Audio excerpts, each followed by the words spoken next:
A threat to Canadian unity appears to be growing in Alberta. A separatist group confirms that it met with U.S. officials. Hope, prosperity for our children, for their futures, because right now in Canada it's a sinking ship.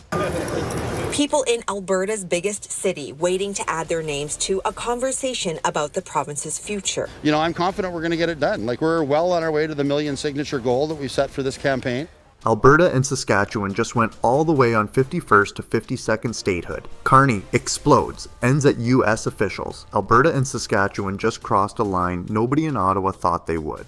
While federal politicians were busy arguing on panels, people in Western Canada walked out into freezing January nights to start the legal process to leave Canada. Yes, they openly cracked the door to becoming the 51st and 52nd states of the United States, and the whole country is scrambling now. Alberta would be better off if we separated from the rest of Canada. That's not a symbolic act or a message. That's a decision. People stood in the cold with clipboards and pens, quietly, seriously, putting their names down to trigger a legal exit. Just long lines of people saying, "We're done waiting for permission." That's how this stopped being a conversation and became a process. That's the moment this went from talk to action. We're not being treated fairly. And the only way we're going to make a change is by demanding basically our independence. Because countries don't always crack with riots. Sometimes they crack with paperwork. Sometimes it's not a revolution on TV. It's neighbors lining up after work in the dark to sign their way out. That's exactly what Ottawa didn't see coming. While federal leaders were still playing politics, Western Canada was building an exit ramp with deadlines, filings, and legal language. That's why this feels different. This isn't anger blowing off steam. This is anger getting organized. And the key to that organization is Bill 14. I'm kind of tired to see the Easterner basically having the pleasure of shitting on Alberta, blocking everything that we want to do. Been lining up since about 11 o'clock this morning, coming in to sign that petition. Organizers telling me just minutes ago about 650 people were lined up here before 11 a.m. this morning. Organizers need about 177,000 signatures for this petition to be successful. Once Bill 14 passed and got royal assent on April 8th, everything changed. This stopped being a movement and became a legal machine. Filings went straight to Elections Alberta. That's where emotion turns into enforcement. That's where frustration becomes a clock. Now there's a hard number, 177,732 signatures. By May 2nd. So Alberta and Saskatchewan, they're oil and gas titans, but pipeline cancellations, tightening of regulations, tax grabs from Ottawa, they've hammered their economies. So we're seeing billions in energy revenues flow eastward, while Westerners see their jobs, their industries, and their ambitions blocked by liberal cities like Montreal, thousands of miles away. That number is Ottawa's nightmare, because you can spin outrage, you can dismiss rallies, you can wait out trending topics, but you can't wait out a deadline, and this clock wasn't started by Ottawa. That's the part that really hurts. Western Canada started it. Now the federal government is reacting instead of controlling. That flips the power dynamic. Even worse for them, Alberta didn't invent a loophole. They used Ottawa's own rules. And it's precisely what almost happened back in 1995 when Quebec came within 1.1 percentage point of seceding from the Confederation. This whole process is built on the same legal framework Ottawa created for Quebec, the Clarity Act, the same logic, the same structure. That means Ottawa can't just wave it away without exposing itself. If they say this process isn't legitimate, they're also saying their own federal standard is meaningless. That's a trap of their own making. Then there's the referendum question itself, and this is where it gets brutal for the federal government. The wording is simple, clean, and direct. The question being asked is, do you agree that the province of Alberta should cease to be a part of Canada to become an independent state? Do you agree that the province of Alberta should cease to be a part of Canada and become an independent state? Supporters say they've been on the losing end of federal policy. Continually giving to the have-not provinces and never having pipelines, just always giving. This forces a choice. Either Ottawa respects the process they created, or they admit the rules only apply when it's convenient. That's not just a political problem. That's a credibility problem. And credibility is everything in a federation. Because I've had enough. I started my work career under Pierre Elliott Trudeau prior to the NEP, and I've seen nothing but destruction. That's why this is bigger than one province. This is about whether Canada's system actually means what it says. If a province follows the federal playbook and Ottawa still refuses to engage, then every province is watching. Every region is learning a lesson. The lesson isn't about Alberta. It's about whether the rules are real. That's also why Saskatchewan changes the entire equation. If Saskatchewan or Alberta were simply to declare themselves independent states, and other states were to recognize them as independent states, and the government of Canada ceased to have any control over Saskatchewan, Alberta, it may be that de facto they would become independent states as a matter of international law. When Saskatchewan joins, this becomes uncontainable. One province can be isolated. Two provinces with coordinated legal processes, shared grievances, and combined economic weight become something else entirely. That's no longer a regional headache. That's a structural threat. We're contracting with folks in America to tell our story, that this whole Canadian political narrative that Canadians don't want to be the 51st state is that's just simply not true. Together, Alberta and Saskatchewan represent millions of people and a massive share of Canada's real economic engine. Energy, agriculture, potash, oil, and wheat. These aren't symbolic industries.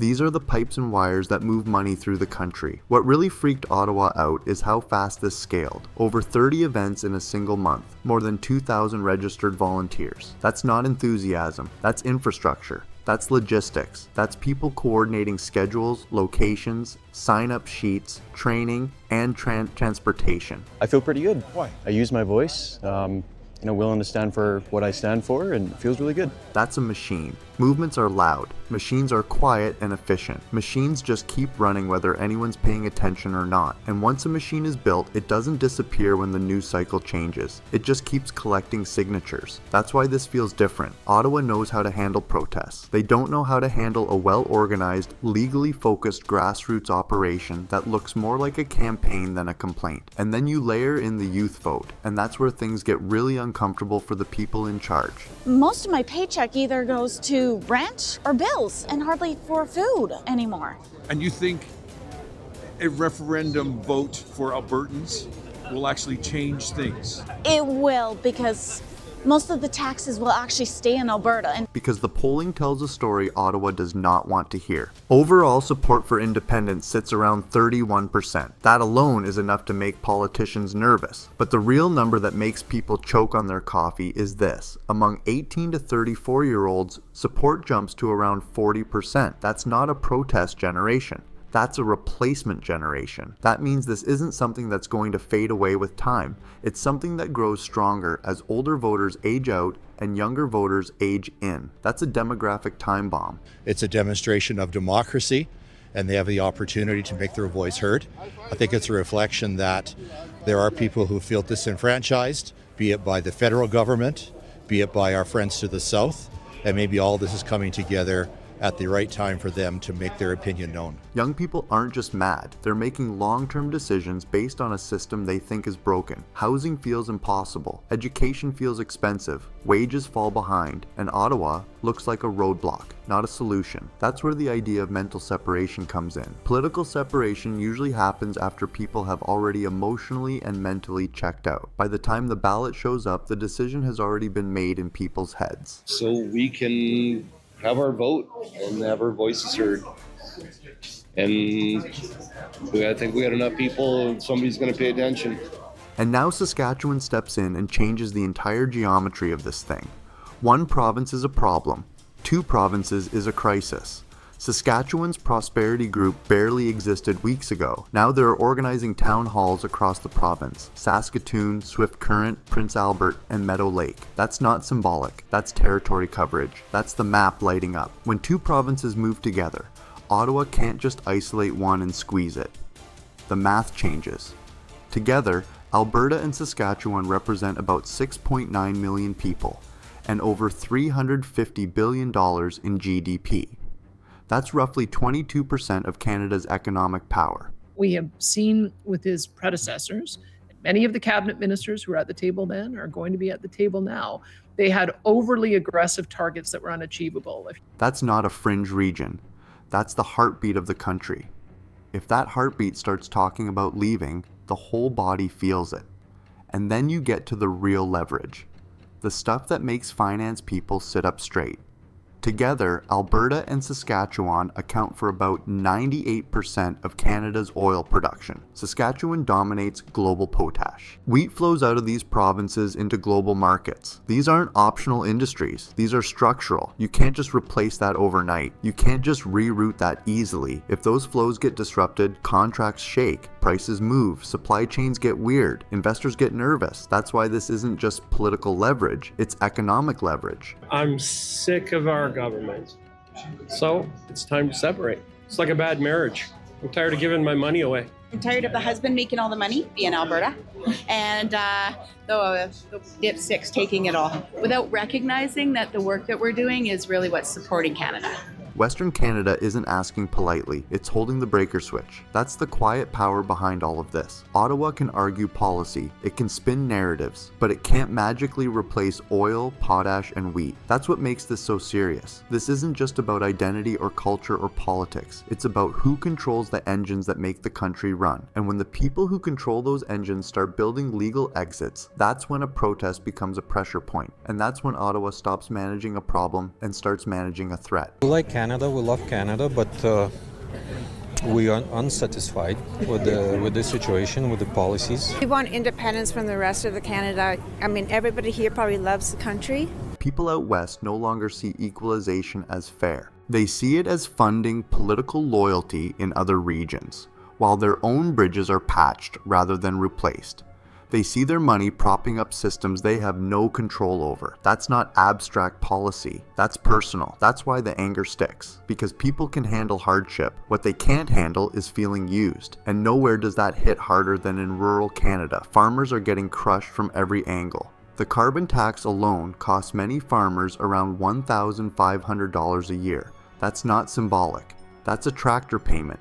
Diesel is up about 47% since 2019. You don't negotiate with diesel prices. You either pay it or your equipment doesn't move.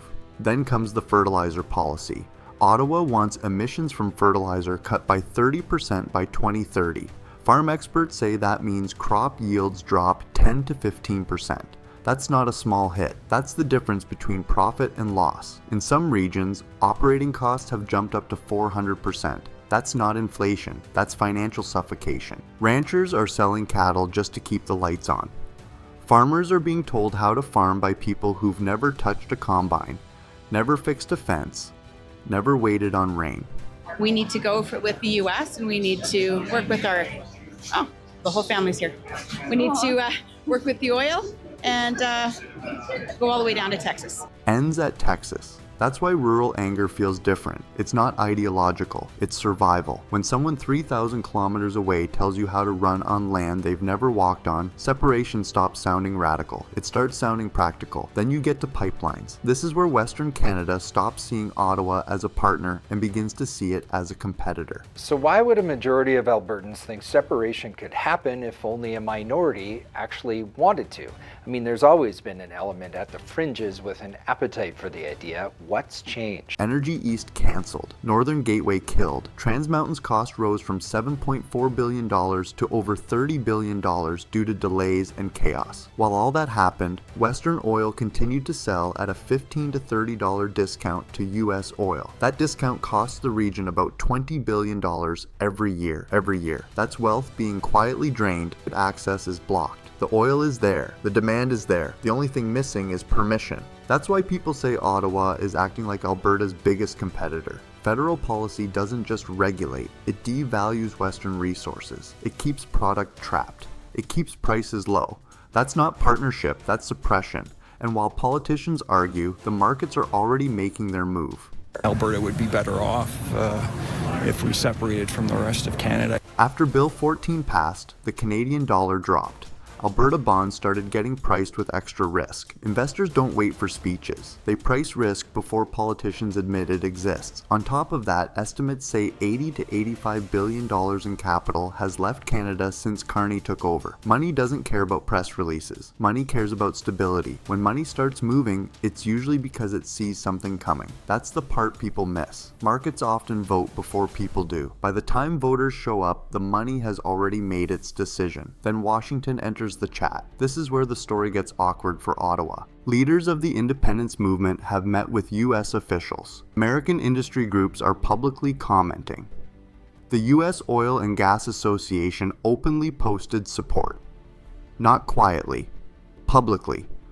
The U.S. already imports about $156 billion in Canadian energy. Saskatchewan controls massive potash supply. Agriculture between the two countries is worth tens of billions. From Washington's perspective, Western Canada isn't a problem. It's a strategic asset. That's why this conversation isn't being laughed off in the US. It's being analyzed. Quite frankly, I think the people of Alberta would agree with that sentiment, that they would prefer not to be a part of Canada and be a part of the United States because we are winning day in and day out. Then the 51st to 52nd state talks up, and people think it's a joke, until they realize it's being discussed as a strategy, not a meme. 3 scenarios are on the table. Independent but economically tied to the US territory, or full statehood. Whether any of that happens is a separate question. What matters is that it's being talked about seriously. That alone is leverage. If we did become Americans, maybe we might be better off. The moment Ottawa loses its monopoly over Western Canada's future, power shifts. Even talking about alternatives changes negotiations. It tells investors, governments, and industries that the map is no longer fixed. That's why Carney's reaction looks like panic. Emergency trips west, special funding packages, rapid policy announcements. When governments move that fast, it's not confidence, it's damage control. Leaders don't rush unless they think something real is happening. That's the tell. And underneath all of this is something even more powerful: mental secession. Did they mention Alberta's oil? Nothing. It's lumber, there's steel down, what about us? It's our money. People are already planning their lives like separation is possible. Businesses are thinking cross-border first. Communities are talking logistics, not slogans. That's the real point of no return. Political separation almost always comes after mental separation. By the time a vote happens, most people have already decided in their heads. That's what makes this moment dangerous for Canada as a system. If you have come this far, like this video and hit the subscribe button to get more updates.